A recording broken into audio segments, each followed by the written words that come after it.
My name is Jerry Kashiwada. I'm a biologist with the Department of Fish and Game. I've been up in the Fort Bragg area for about 12 years. Back in 1998, when they initiated the abalone stamp and started generating funds from sales of abalone stamps, which were required for people to take abalone. That money went into a dedicated account, and among the things that the money was collected for was to put more effort into research and enforcement of research into abalone and enforcement of abalone regulations. So they created a couple positions, abalone biologist positions, and I was lucky enough to be one of the biologists. So I've been up here for the past 12 years looking at the abalone fishery and trying to manage it, trying to help manage it. So just to begin with abalone biology, the abalone have, the sexes are separate. They're males and females.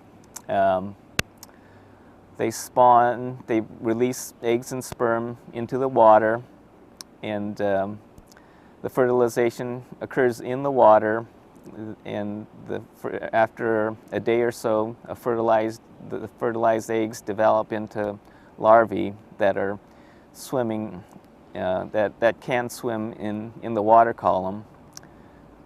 About anywhere from 4 to 14 days after that, they develop into a type of larva that can settle onto the bottom, and they primarily are looking for crustose coralline algae. It's if you've seen rocks washed up on the beach that look like they're covered with a pink paint, that's crustose coralline algae. It's a real hard, it feels kind of like part of the rock. It's so hard, but it's an algae that overgrows on the rock surface, and that's the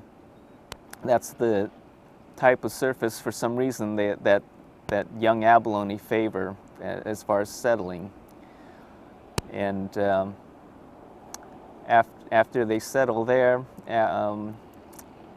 they're basically a miniature abalone, and they'll start eating film off of that crustose coralline. And as they grow larger, they start eating some of the different seaweeds.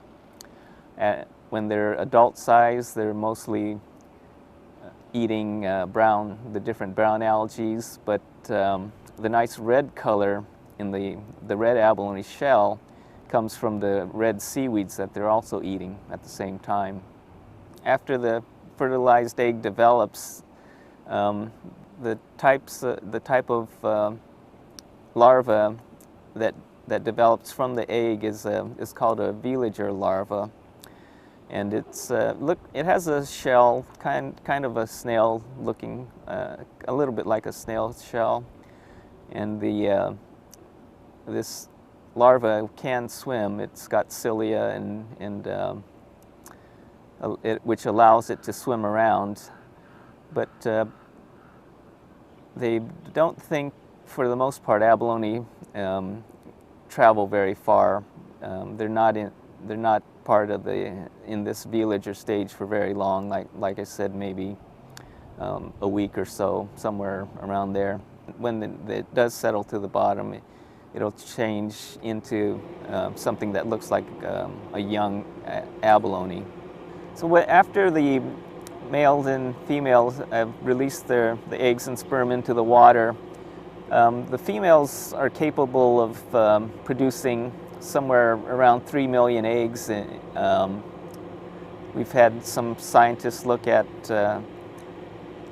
the number of eggs, or estimate the number of eggs that are produced by each female, and somewhere around 3 million is typical for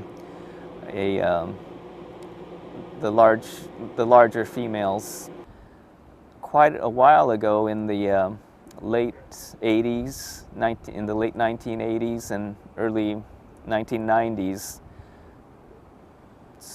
the Department of Fish and Game did some surveys in the Van Dam area, and during those surveys at that time, they were seeing quite a few 3 or 4 inch abalone, and that's something that we haven't seen since then. A lot of those abalone are probably the ones that are being harvested right now. And the big question is whether the relatively lower rates of reproduction that we're seeing since that real big pulse of reproduction, the question is whether there's enough abalone being reproduced in these smaller, more typical reproduction. The big question is whether there's enough abalone being produced in the normal years, which have low rates of reproduction, to sustain the fishery that we have. It looks like a lot of the abalone that are out there were spawned back in probably the mid 80s, and what's happened since then is relatively low rates of reproduction. We're still in relatively good shape. There's a fair number of abalone that are out there still, but it seems like there are fewer. As we've been doing these surveys for the last half dozen years, we're starting to see that there seem to be fewer abalone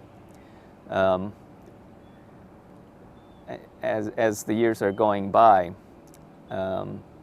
So the way that we're managing the abalone fishery right now is through something called the Abalone Recovery and Management Plan.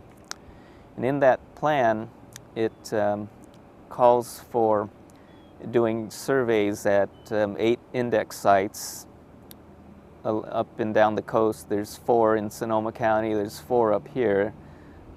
Just right outside Noyo Harbor is one of them, the Todd's Point area, and also part of the old lumber mill, the old GP lumber mill. That whole area is one of the sites that we survey. Also, Casper Cove is another site that's surveyed. Van Dam and the Arena Cove area are the Mendocino County sites. And down in Sonoma County, there's Salt Point and Ocean Cove, Timber Cove, and Fort Ross. So those are the sites that we go.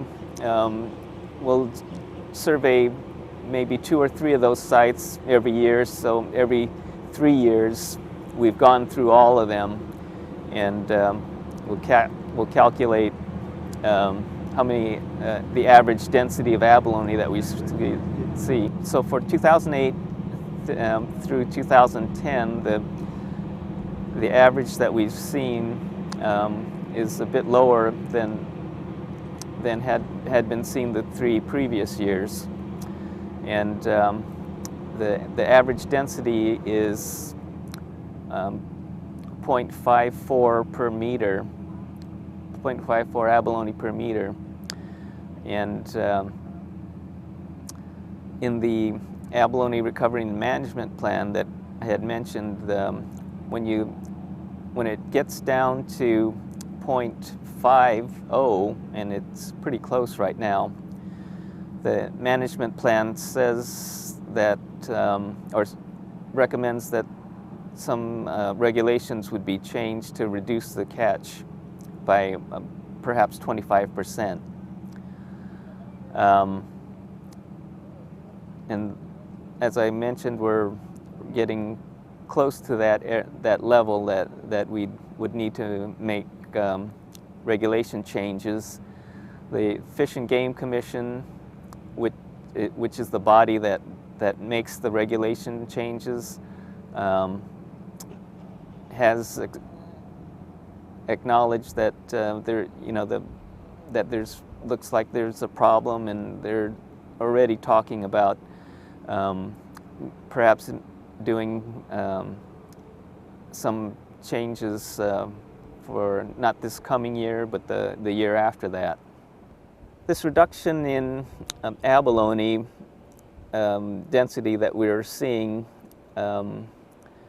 could be the result of poaching to some extent. Poaching is really hard to get a handle on. We don't know. It's all so secretive. It's hard to know what the magnitude is.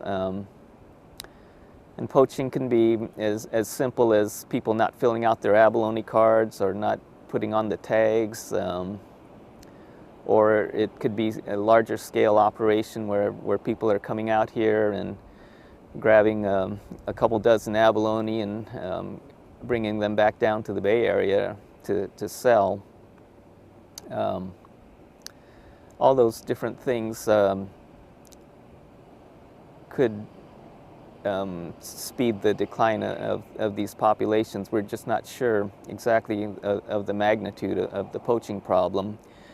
We do have a pretty good handle on the legal catch of abalone because of the abalone cards that people return, and we've also done telephone surveys to try and reach the people that don't return their cards, and through the return cards and the telephone survey, we're estimating that there's anywhere between 250,000 to over 300,000 abalone that are taken annually legally, and we really don't have a good idea of how many might be taken illegally, but that's still a large number of abalone.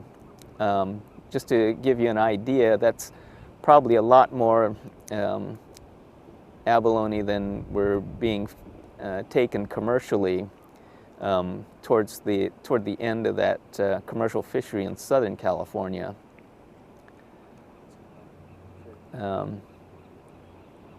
So far it seems to be sustainable, but like I said, it looks like the populations are declining slowly. But the Abalone Recovery and Management Plan does have provisions to try and slow it down even more, and it has mechanisms to try and keep the density of abalone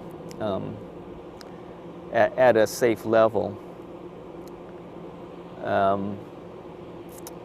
And one of the problems that abalone face is that because they release eggs and sperm into the water, they're called broadcast spawners.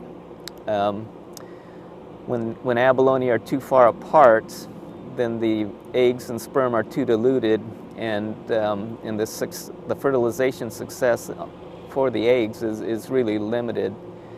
And they believe that a lot of the abalone populations around the world that have collapsed, that was a big problem, is that the abalone got too few to effectively reproduce, and